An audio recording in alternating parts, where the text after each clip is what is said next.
So now we're going to be going into the final steps of finishing off this block, or this series, and talking about using these blocks and actually building a training program. Okay, so what we're looking at here is taking these blocks that we've built before and actually putting them into a training cycle. Here we go over a little bit about building a block, but this is something we covered previously, so these are just some guidelines to keep in mind, some extra information. So first off, you want to aim around 3 to 6 weeks. A block is supposed to be a set of time with roughly the same amount of variables, the same amount of training variables. So the amount of time that you want to have usually dictates the maximum amount of time that your body can adapt to those variables, right? And improve.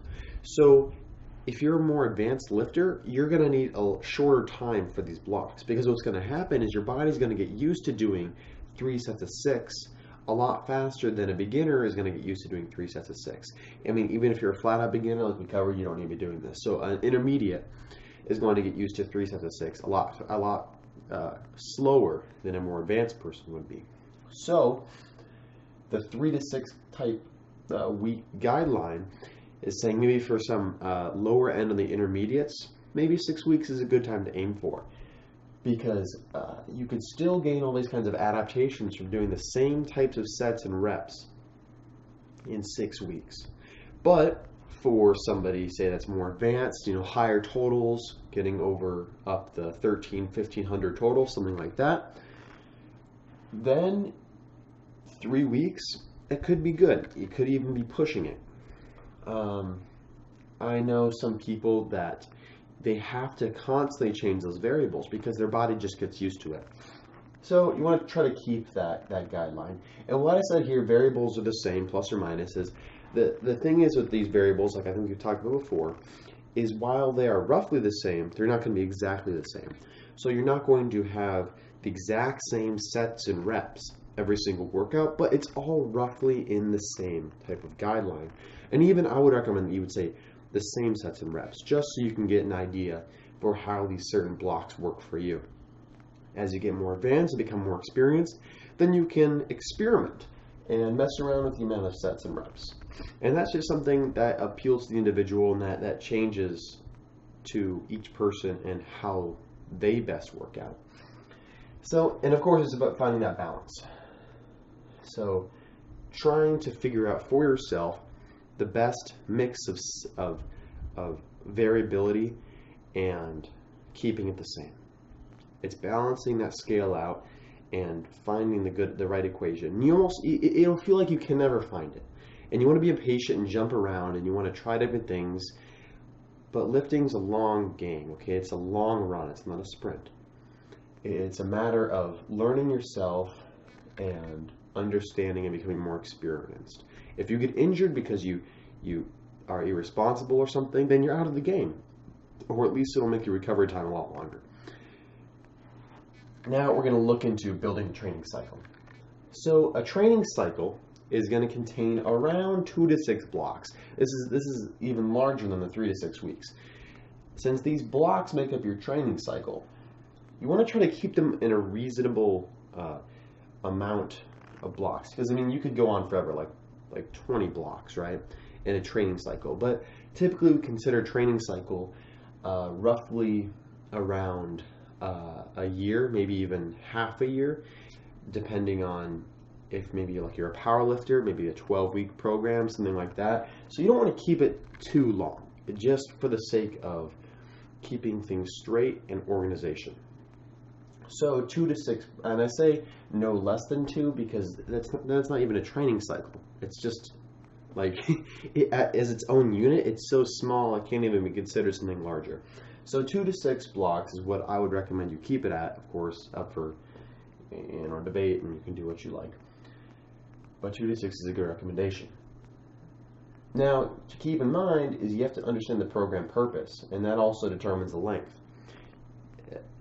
If you want to try to peak for a powerlifting meet or for a sporting event, you don't want to make your training cycle more than the amount of time that leads up to it. So if you have it like 4 months out, you don't want your your training cycle to be 6 blocks, because that's probably just going to be too much adaptation up until then. Maybe keep it to 3 or 4 at most, 2 or 3 maybe. So that's to keep in mind. Also, let's say, if it's something about hypertrophy versus strength, or versus like the whole peaking for programming or for powerlifting, the purpose of the program is going to determine how many blocks you have. If you want to build a base level of strength or slowly increase your muscle size, that's going to limit the amount of blocks that you have, because the complexity of it doesn't really need to change as much. Or if it's, like we said, over a longer period of time, you're going to need more blocks. So just things to keep in mind and things to change. So now it's kind of a neat graph. As you can tell with the colors, I got some sweet new markers, so I got to mess around with the colors. Now, I don't know why I made balance blue. I don't know. Like the ocean is balance. Destruction and growth or something. Beats me. Anyways, this graph is comparing volume and hypertrophy training versus strength training. So the strength is in the weird red, maroon color, pink thing here. So the higher on the graph is volume, lower is intensity. So as you get higher, that's lower intensity, higher volume. And as you get lower, lower intensity. So obviously the strength program, you're going to dip down towards the intensity part, and the bodybuilding type is going to rise up. The difference I want to make between these two, oh, and by the way, I didn't cover this, the dots in the middle, that's your base. That's like right in between. Arguably, maybe training around 8 reps, 6 to 8, probably, no, I'd say 8 to 10 reps for maybe like your main movers, something along those lines. Just the average amount of, or the minimum, let's actually say this, sets per week. The reason this isn't defined for me is there's so many different variables you can consider when thinking about a baseline. You could say the average rep range that you're working at, the average weight that you're working at, the average weekly volume that you're working at. There's a lot of different things. I think weekly volume is a good way to decide. So maybe under or around 12 sets per week. I would say under 12 is definitely intensity. Over 12, maybe like 14. So around that range of if you're going around 20 sets per week, you're getting a bit more into the hypertrophy range. I would say if you're anywhere by 12, you're a bit more strength. So as you dip under those 16 some sets per week, you go into the strength region. And this is just giving you an idea of how you put these blocks into place. Let's say these are 4 blocks here. So or three blocks, sorry. Let's say the first one, when we're talking about hypertrophy, you are building up slowly. So this is going to be, maybe you can even break it down further. Again, all personal preference, whatever works best for you. But as you work up, maybe you change from 3 sets of 8 to 4 sets of 8, or on the flip side, 3 sets of 8 to 3 sets of 10. Things to play with, and lowering the weight while you do that. And then you can move up the volume side. On the opposite end of the spectrum, as you do that, you move from 3 sets of 8 to 3 sets of 6. Or to, I wouldn't say 2 sets of 8. You can't really up the intensity just by lowering the set-wise. You can raise the volume and lower the intensity a little bit by upping the set amount. So usually when you want to raise intensity, you don't just lower sets. You also lower reps and raise sets. It's kind of balance.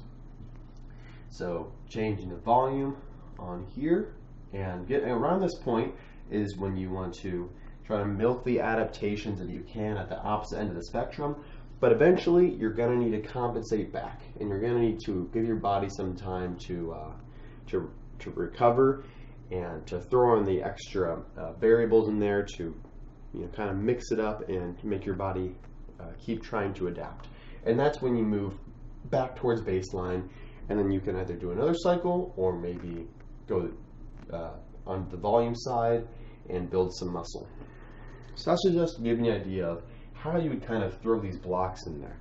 But really, just understand that it's using these blocks to do certain things. Each block has its purpose, whether that's to build muscle, to build strength, to peak, to recover, work on injury prevention, build cardio, a vast amount of things. But the purpose of these blocks is to achieve the end goal, and it's to improve yourself. And knowing where you want to improve, then you can work towards it.